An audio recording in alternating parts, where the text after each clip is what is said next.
Hai, salah satu hukum Taurat Tuhan dikatakan di dalam Keluaran 20 ayat 3, "Jangan ada padamu Allah lain di hadapanku. Jangan membuat bagimu patung yang menyerupai apapun yang ada di langit di atas, atau yang ada di bumi di bawah, atau yang ada di dalam air di bawah bumi." Di dalam Ulangan 5 ayat 7 dikatakan, "Jangan ada padamu Allah lain di hadapanku. Jangan sujud menyembah kepadanya atau beribadah kepadanya, sebab aku Tuhan Allahmu adalah Allah yang cemburu."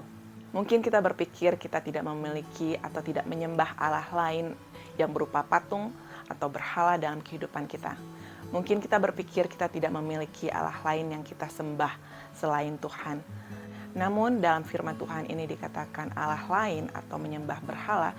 Allah lain ini tidak hanya berupa patung atau jimat atau apapun itu bentuknya seperti itu. Bila kita bergantung kepada orang lain atau bergantung kepada hal-hal yang lain untuk memenuhi kebutuhan hati kita seperti cinta kasih atau rasa damai sejahtera atau harga diri atau hal-hal lain seperti itu, ini kita sudah menempatkan orang lain atau hal tersebut menjadi Allah lain dalam kehidupan kita. Atau apabila hati dan pikiran kita terkonsumsi terhadap seseorang atau orang lain, ini kita sudah memiliki Allah lain atau berhala dalam kehidupan kita. Seperti contohnya saudara, apabila kita identitas diri kita tergantung kepada status atau jabatan, atau berapa besar ya gaji kita, berapa fitnya tubuh kita, atau harus memiliki barang-barang dengan merek-merek tertentu, ini kita sudah memiliki berhala-berhala dalam kehidupan kita. Tidak hanya hal-hal seperti itu, pelayanan pun bisa menjadi berhala dalam kehidupan kita. Contohnya apabila kita memiliki pelayanan yang sangat-sangat sibuk sehingga kita tidak memiliki waktu yang khusus untuk bersekutu dengan Tuhan secara pribadi. Ini kita sudah menempatkan pelayanan sebagai berhala dalam kehidupan kita.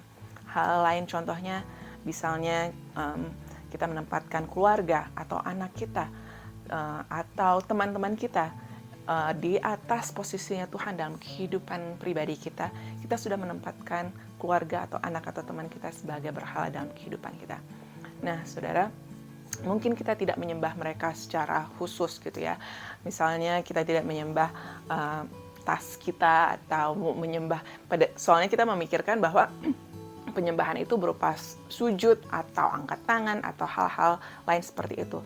Namun dikatakan di sini, bila kita menyembah Allah lain atau berhala lain, ini artinya sesuatu yang sudah mengkonsumsi hati dan pikiran kita berlebihan, yang sudah menempatkan hal tersebut atau orang tersebut melebihi dari posisinya Tuhan dalam kehidupan kita. Inilah yang dimaksud dengan penyembahan berhala. Nah, bisa juga seperti misalnya sports atau gym, atau kita lebih disiplin untuk pergi ke gym daripada disiplin untuk memiliki waktu dengan Tuhan.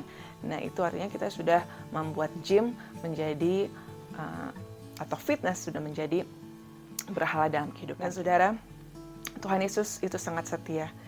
Roh Kudus akan membimbing kita dan menunjukkan kepada kita apa yang menjadi berhala atau Allah lain dalam kehidupan kita apabila kita mencari wajahnya. Nah, itu saya ingin menantang saudara untuk mencari wajah Tuhan dan meminta Tuhan untuk menyelidiki hati dan pikiran kita.